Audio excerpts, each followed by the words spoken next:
ایک صاحب ایک مرتبہ ایک بچے کو لے کر آئے، 10 محرم کا واقعہ تھا، عاشورے کا، اور میں ایک مسجد میں نماز پڑھ رہا تھا عصر کی. جب میں نکلا تو آگے کہے مولوی صاحب بچہ پوچھ رہا ہے کہ یہ کیا واقعہ تھا، جنگ کربلا کیا تھی، فلاں تھی. تو مولوی صاحب بیچارے بولنے لگے یہ جو ہے یزید جو تھا معاویہ کا بیٹا تھا، سفیان کا پوتا تھا، اور ایسا تھا اور ویسا تھا اور یہ تھا وہ تھا.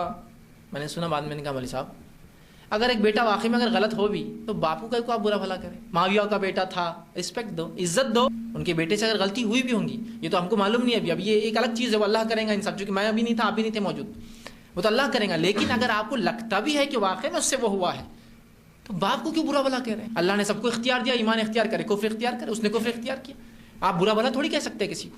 تو اگر واقعی میں یزید برا تھا، میں نہیں جانتا ہوں، واللہ عالم بسا، میں کہتا اللہ ہی بہتر جانتا ہے.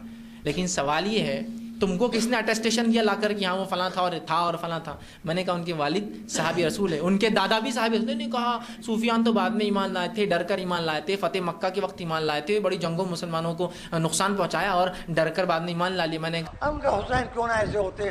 حسین بچپن سے رسول کو دیکھ رہے تھے، رسول بات بات پر روک رہے تھے، ٹوک رہے تھے حسن حسین کو، نعوذ باللہ. اچھا چلیے ہم بھی یہ مان لیا حسین اتنے اچھے اس لیے ہیں کہ رسول نے پال کے اچھا بنا دیا. ابھی بات ادھوری ہے. حسین اس لیے اچھے ہیں کہ رسول کی گود میں پلے. رسول سب سے افضل کس لیے ہو گئے؟ اگر تربیت ہی سب کچھ ہوتی ہے، چلو ہم چل کے رسول کے نشان قدم چومیں، تم چل کے ابو طالب کے گھر کی دہلیز چومو. دیکھیے یہی تو حسین، سیدنا حسین رضی اللہ تعالیٰ عنہ کیوں نہ اتنے اچھے ہوتے، رسول کی گود میں پلے تھے. یزید اتنا برا کیوں نہ ہوتا، معاویہ کی گود میں